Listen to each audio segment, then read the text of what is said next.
नमस्कार दोस्तों, आज मैं आपको तुलसी माता की कृपा की कहानी सुनाने जा रही हूँ। प्रेम से बोलिए तुलसी माता की जय हो, विष्णु भगवान की जय हो। एक कन्या थी। जब वह थोड़ी बड़ी हुई और उसको समझ आने लगा, तब से ही वह तुलसी माता की पूजन करने लगी।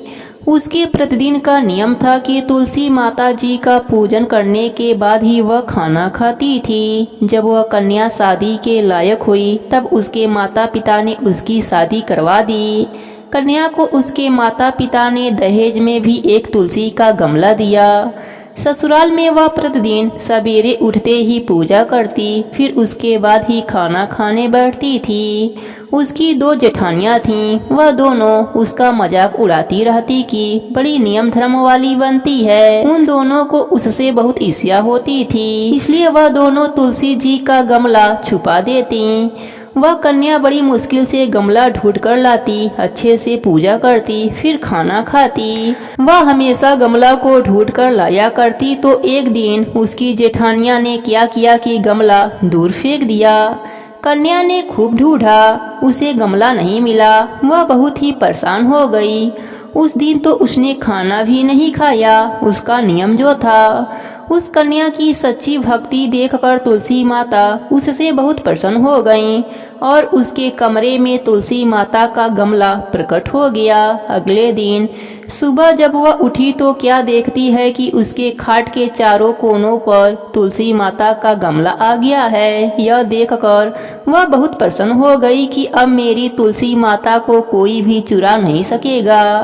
पूजन करने के लिए भी कहीं और जाना नहीं पड़ेगा और कोई मेरी तुलसी माता को फेंक भी नहीं सकता। वह तो जल्दी से उठकर स्नान करती है और तुलसी माता का पूजन कर लेती है। जब वह खाना खाने बैठी तो उसकी जेठानियां मजाक उड़ाने लगीं कि लो, देवरानी का नियम धर्म पूरा हो गया है क्या। उससे पूछती हैं कि तुलसी माता की पूजा कर ली क्या।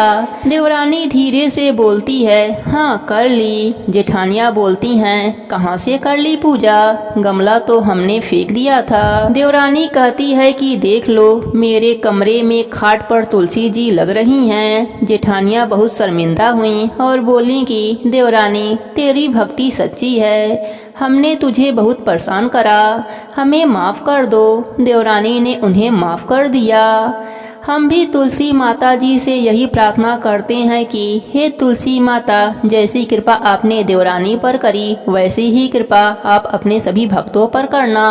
कहानी अधूरी हो तो पूरी करना, पूरी हो तो मान रखना। प्रेम से बोलिए तुलसी माता की जय हो। एक बुढ़िया थी, उसको तुलसी पूजा करने का नित्य का नियम था। वह प्रतिदिन खाना खाने से पहले पूजा करती थी और उसके बाद खाना खाया करती थी। वह तुलसी माता से प्रतिदिन प्रार्थना करती कि हे तुलसी माता, खाड़ खीर का भोजन देना, पाट पीताम्बर का वेश देना, योगियों जैसी मौत देना, स्वर्ग का वास देना, राम लक्ष्मण जी का कांधा देना, सीता जी का चाल चलाओ देना। यह सुनकर तुलसी माता सूखने लगीं। राम लक्ष्मण उधर से एक दिन निकल रहे थे तो उन्होंने पूछा, तुलसा जी आप क्यों सूख रही हैं। तो तुलसी माता ने बताया कि एक बुढ़िया माई रोज मेरी पूजा करती हैं और वह मुझसे खाने का लड्डू मांगती हैं, खेलने को भाई मांगती हैं, खाड़ खीर का भोजन मांगती हैं, पाट पीताम्बर का वेश मांगती हैं, आपकी कांधा मांगती हैं, सीता जी का चाल चलावा मांगती हैं, स्वर्ग लोक का वास मांगती हैं, योगियों सी मौत मांगती हैं। बाकी सब तो मैं दे दूंगी, पर आपकी कांधा कहाँ से ला कर दूंगी, सीता जी का चाल चलाओ कहाँ से ला कर दूंगी। राम जी और लक्ष्मण जी बोले कि तुलसी माता आप हरे भरे हो जाओ, सब हो जाएगा। कुछ दिनों के बाद बुढ़िया मर गई। लोग इकट्ठे होने लगे, उसको तैयार करने के लिए उसको उठाने लगे तो वह इतनी भारी हो गई कि किसी से भी नहीं उठती, उसको हिला भी नहीं पा रहे थे। लोग कहने लगे कि बुढ़िया इतनी भारी कैसे हो गई, वह तो देव दर्शन सब करती थी, क्या वह कोई जादू टोना करती थी जो ऐसी भारी हो गई। इतने में राम लक्ष्मण और सीता जी आए। सीता जी ने चाल चलावा किया और राम लक्ष्मण ने कांधा दिया और बुढ़िया तो संध्या बैकुंठ को चली गई। हम भी तुलसी माता जी से यही प्रार्थना करते हैं कि हे तुलसी महारानी, जैसी गति बुढ़िया माई को दी वैसी ही गति सबको देना।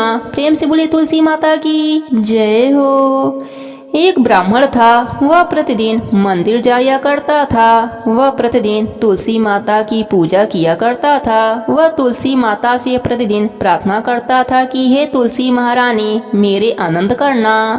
तुलसी माता ने सोचा कि यह ब्राह्मण तो बहुत सीधा है और गरीब है और प्रतिदिन मेरी पूजा करता है, मैं इसके कुछ ना कुछ करना चाहती हूँ। तो तुलसी महारानी एक कन्या का रूप बनाकर बैठ गईं और उस ब्राह्मण से बोली कि ब्राह्मण, मैं भी तेरे घर आना चाहती हूँ। ब्राह्मण ने सोचा कि 6 लड़कियाँ तो मेरे पहले से ही हैं और 7 लड़कियों का मैं कैसे पालन पोषण करूँगा, लड़कियों की शादी कैसे कराऊंगा, मेरे पास तो कुछ भी नहीं। यह विचार करके वह बहुत परेशान रहने लगा। उसको तो खाना भी नहीं भा रहा था। उसकी औरत ने कहा कि क्या बात है, आजकल तुम बहुत दुखी दुखी रहते हो। तो इस पर ब्राह्मण बोला कि मैं मंदिर जाता हूँ, वहाँ पर एक छोटी सी सुंदर सी कन्या बैठी है। वह कहती है कि ब्राह्मण, मैं तेरे घर आऊंगी। उसकी पत्नी बोली कि अरे, इसमें परेशान होने की क्या बात है, आ रही है तो आने दो।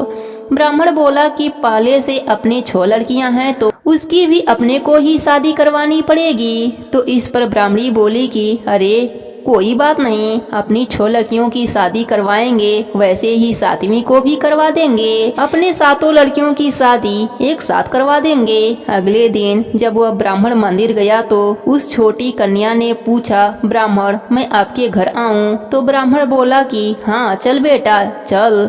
उसको वह अपने घर ले आया। तुलसी माता के कन्या के रूप में ब्राह्मण के घर आने से ब्राह्मण के घर बहुत आनंद हो गया। घर में लक्ष्मी जी का वास हो गया। जब ब्राह्मण 7 कन्याओं की शादी के लिए वर ढूंढने जाने लगा तो उस छोटी कन्या ने कहा कि मेरे को शालिग्राम जी के मंदिर में ले जाकर शालिग्राम जी को बोलना कि बारात लेकर आएं और मेरी 6 बहनों के तुम्हारी इच्छा से वर ढूंढ लेना।